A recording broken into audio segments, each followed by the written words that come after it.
Visual communications में आगे हम बात कर रहे हैं डिजिटल एंड प्रिंट मीडिया की। अब डिजिटल और प्रिंट मीडिया आजकल बड़ी कॉमन सी बात है, सब लोग इस बारे में समझते हैं। जब मैं बात करता हूं अलग अलग प्लेटफॉर्म्स की, ऐसे विभिन्न मंचों की जहां पे आप अपनी जानकारी का प्रचार प्रसार कर सकते हैं, उसे आप पब्लिश कर सकते हैं, लोगों के बीच में पहुंचा सकते हैं, दूर दूर तक अपना संदेश भेज सकते हैं, तो उसके लिए डिजिटल और प्रिंट मीडिया हमारी मदद करते हैं। जब मैं डिजिटल मीडिया की बात करता हूं तो इसमें वेबसाइट्स आती हैं, इसमें सोशल मीडिया आता है, आपका ईमेल इत्यादि, ऐसी कई सारी चीजें हैं जो डिजिटल मीडिया का माध्यम है। वहीं जब प्रिंट मीडिया की बात चलती है तो इसमें आपका अखबार, पत्रिकाएं, जो कंपनियों के ब्रोशर बनते हैं जिनमें उनकी पूरी जानकारी होती है, उनके प्रोडक्ट्स के बारे में पूरी जानकारी होती है, वो सारे ब्रोशर जो हैं वो प्रिंट मीडिया में आते हैं। अब खास बात क्या है, विभिन्न दर्शकों तक अगर आपको पहुंच बनानी है तो आपको डिजिटल मीडिया की भी जरूरत पड़ेगी और आपको प्रिंट मीडिया की भी आवश्यकता रहेगी।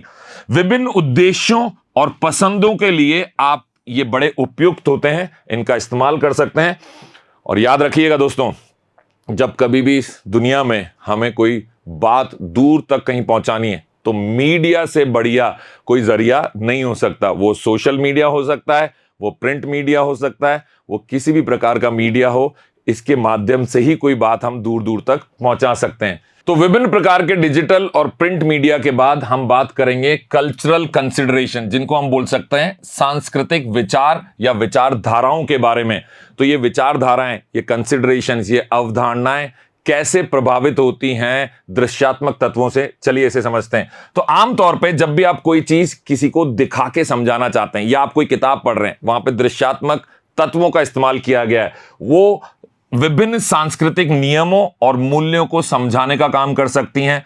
वो विविधताएं, आप और मैं अलग अलग है ना, हमारे पूरे देश में इतने कल्चर हैं, इतनी संस्कृतियां हैं, इतनी भाषाएं, बोलियां हैं, अलग अलग जगह के रहने वाले लोगों के बीच में विविधताएं हैं। इन विविधताओं का सम्मान करना आवश्यक है और ये हम दृश्यात्मक तत्वों के माध्यम से दिखा सकते हैं। और जब कभी भी हमें विभिन्न संचार शैलियों को अपनाना होता है तो उन संचार शैलियों को अपनाने का कार्य भी ये दृश्यात्मक तत्व, विजुअल एलिमेंट्स करते हैं।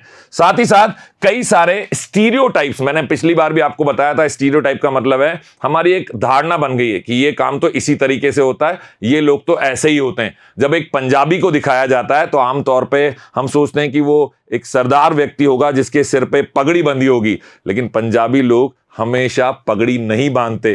तो ये एक स्टीरियोटाइप हो सकता है कि पंजाबी की बात की तो शायद किसी के दिमाग में सरदार व्यक्ति की एक छवि उभर रही है।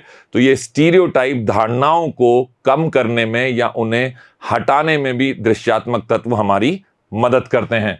जब मैं बात कर रहा हूं आपसे कल्चरल, सांस्कृतिक अवधारणाओं के बारे में, तो विशिष्ट संस्कृतियों के लिए सामग्री और संदेश को अनुकूलित करना, मतलब स्पेसिफिक कल्चर के अनुसार उसका निर्माण करना, उसमें बदलाव करना। जैसा कल्चर, जैसी संस्कृति, उसके अनुसार हम पहनावे में अलग अलग बदलाव दिखा सकते हैं दृश्यों के माध्यम से। तो यही दृश्यात्मक तत्व हमें बड़ी गहराई से जानकारी देते हैं किसी भी व्यक्ति विशेष या संस्कृति के बारे में। बात चलती है विजुअल कम्युनिकेशन की, तो इसमें पहुंचनीयता, मतलब असेसिबिलिटी, कहां तक इसकी पहुंच हो सकती है। तो मैंने आपको शुरुआत में भी बताया, जब कभी भी दृश्यात्मक तत्वों का इस्तेमाल किया जाता है संचार के दौरान, कम्युनिकेशन के अंदर, तो इनकी पहुंच विश्वव्यापी होती है, यूनिवर्सल इसका अप्रोच होता है, रीच होती है। तो सुनिश्चित करता है कि सभी व्यक्तियों को उनकी क्षमताओं के अनुसार या उनकी कमियों के बावजूद भी सही जानकारी मिल जाए। कौन सुनिश्चित करता है? यह सुनिश्चित करता है आपका विजुअल एलिमेंट, दृश्यात्मक तत्व। साथ ही साथ ये कई सारी गाइडलाइंस को, जो हमारे नियम होते हैं, कायदे होते हैं, दिशा निर्देश होते हैं, उनका पालन करने में भी दृश्यात्मक तत्वों का इस्तेमाल किया जाता है। मैं आपको बताना चाहूंगा कि जब बात चल रही हो अलग अलग उपयोगकर्ताओं की, तो जो डिजिटल सामग्री है उसके अनुसार अनुभवी, प्रयोगी और समझने लायक बनाने के लिए हम दृश्यात्मक तत्वों का इस्तेमाल करते हैं, जिससे कि वो चीजें ज्यादा आसानी से समझी जाएं, ज्यादा गहरा अनुभव प्राप्त किया जा सके। इसी के साथ साथ विजुअल कम्युनिकेशन में हमें ऑल्टरनेट मिलता है, एक वैकल्पिक प्रारूप तैयार होता है। यह हमें कई तरह की टेक्नोलॉजी जिनको हम बोलते हैं, आजकल के जमाने में टेक्नोलॉजी के बिना सब कुछ अधूरा है, तो कई तरह की टेक्नोलॉजी को समझने के लिए भी दृश्यात्मक तत्वों का। अब आपको मैं एक चीज बताता हूं, आपने कभी शायद ऐसा कोई चित्र देखा हो, ध्यान से देखिए। जब कभी भी इस तरह का कोई चित्र दिखाया जाता है तो इससे हमें पता चलता है कि कोई विश्वव्यापी नेटवर्किंग की बात हो रही है, हो सकता है कम्युनिकेशन की बात चल रही हो सकता है कि ये जो दूर दूर तक हमारा मोबाइल का नेटवर्क है, टेलीविजन का नेटवर्क है, उससे जो हमें संचार के माध्यम से जो जानकारी हमें प्राप्त हो रही है, तो ये एक दृश्यात्मक तत्व मैंने आपके सामने रखा जिससे आपको पूरा विश्वव्यापी एक दूसरे से जुड़ने का भाव समझ में आता है। तो ये दृश्यात्मक तत्व कई तरह की बातों को आपके सामने स्पष्ट रूप से रखने में समर्थ होते हैं। इन विजुअल कम्युनिकेशंस की बात करें तो डिजाइन और संचार में समावेशिता, ये जो डाइवर्सिटी हमारे पास है, उस समावेशिता, उस विविधता को समझने के लिए ये दृश्यात्मक तत्व आपकी गहराई से मदद करते हैं। विजुअल कम्युनिकेशन में आगे हम बात करेंगे कंसिस्टेंसी की। कंसिस्टेंसी मतलब एक तरह से हम इसको कह सकते हैं निरंतरता है, संगतता है। तो विभिन्न तत्वों में समानता और सुसंगतता को बनाए रखने के लिए भी ये दृश्यात्मक तत्वों का इस्तेमाल किया जाता है। जैसे कि अगर मैं एक सीढ़ी चढ़ने की प्रक्रिया को समझाने का प्रयास करता हूं तो मैं सीधा दृश्यात्मक तत्व से एक सीढ़ी बना सकता हूं जो ये बता रहा है कि एक सीढ़ी के बाद दूसरी सीढ़ी, दूसरी के बाद तीसरी सीढ़ी, मतलब हर स्टेप पे एक के बाद एक कदम कैसे बढ़ेगा वो आपको सिर्फ दृश्य से बोल दिया गया, दिखा दिया गया, समझा दिया गया। इसके लिए कुछ लंबी चौड़ी बात आपको नहीं कहनी पड़ी, सिर्फ एक दृश्य के माध्यम से आपने उस कंसिस्टेंसी को एक के बाद निरंतरता को यहां दर्शाया है। साथ ही साथ स्थापित मानकों को, जो भी हमारे स्टैंडर्ड होते हैं, किसी काम को करने का एक तरीका होता है ना कि ये इसी लेवल पे किया जाएगा, इसी स्तर पे इस काम को पूर्ण माना जाएगा, तो उसको कहते हैं स्टैंडर्ड। तो वो सारे स्टैंडर्ड मानक जो हैं और दिशा निर्देशिकों का जो पालन करना हमें होता है वो भी ये दृश्यात्मक तत्व बड़ी आसानी से कर पाते हैं। जब बात चल रही है कंसिस्टेंसी की, तो कोई भी डिजाइन हो, कोई भी मैसेज हम देना चाहते हैं, संदेश हम देना चाहते हैं, ब्रांडिंग हम कहीं दिखाना चाहते हैं, तो ये दृश्यात्मक तत्व ये उसकी कंसिस्टेंसी, निरंतरता को सुनिश्चित करते हैं। उपयोगकर्ताओं में विश्वास को बढ़ाते हैं, विश्वसनीयता का निर्माण भी ये करते हैं और उपयोगकर्ता को अच्छा अनुभव देते हैं। उसके अंदर एक सेटिस्फेक्शन आता है, एक संतोष का भाव उसमें बढ़ जाता है जब कोई चीज वो सुनता है, देखता है। तो ये दोनों तरह के संचार अगर एक साथ चलें, जब भी आपसे कोई बात कर रहा है या आप टीवी देख रहे हैं या आप कोई न्यूज चैनल को देख रहे हैं, उस दौरान अगर जो न्यूज सुनाई जा रही है वो आपको दिखाई भी जाए कि किस तरह से कोई हादसा हुआ या किस तरह से नीरज चोपड़ा ने ओलंपिक में गोल्ड मेडल जीता या सिल्वर मेडल जीता या ब्रॉन्ज मेडल जीता, तो कोई भी चीज अगर आपको बोलने के साथ साथ दिखा भी दी जाए तो वो आपके ऊपर गहरा प्रभाव छोड़ती है। याद रखिएगा, एक चीज होती है इसको हम बोलते हैं इंटरएक्टिविटी, अंतरक्रियात्मकता। अंतरक्रियात्मकता का सीधा सीधा मतलब है कि आप कुछ इंटरैक्टिव एलिमेंट्स साथ में, तत्व ऐसे जोड़ रहे हैं जो बात को आपस में एक दूसरे के साथ जोड़ते हो। तो ऐसे अंतरक्रियात्मक तत्वों के माध्यम से जो भी उपयोग करता है उसको हम अपनी तरफ लुभा सकते हैं, उसका ध्यान अपनी तरफ आसानी से आकर्षित कर सकते हैं।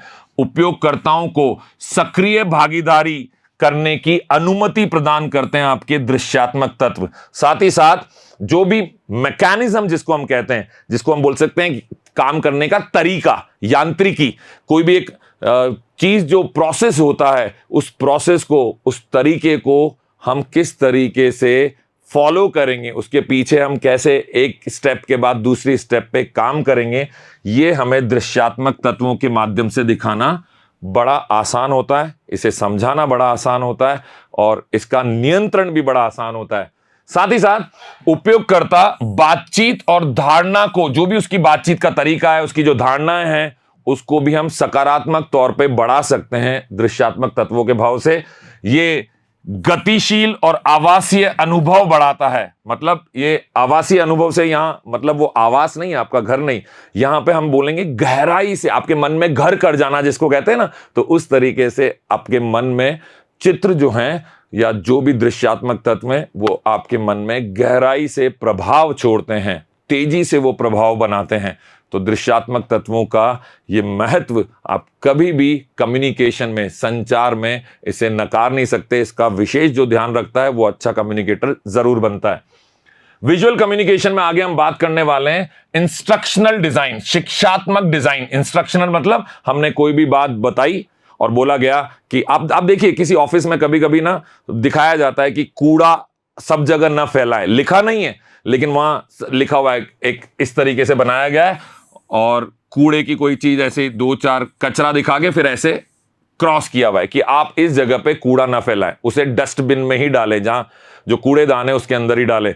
तो ये दृश्यात्मक प्रभाव होते हैं जो डायरेक्शन देते हैं, किसी भी शिक्षात्मक डिजाइन को बनाने में मदद करते हैं। ये प्रभावी शिक्षा से जुड़े होते हैं, ये अनुभव विकसित करने में मदद करते हैं। शिक्षात्मक सामग्री जो भी होती है उनको डिजाइन करने में भी ये आपकी मदद करते हैं, उसको बड़ा आसान बना देते हैं। शिक्षा से जुड़ी हुई सामग्री को मजेदार बना देते हैं ताकि जो भी उसे पढ़ रहा है, एक विद्यार्थी अगर उस बारे में कुछ जानकारी लेना चाह रहा है तो दृश्यात्मक तत्वों के माध्यम से उसको वो जानकारी आसानी से पहुंचाई जा सकती है।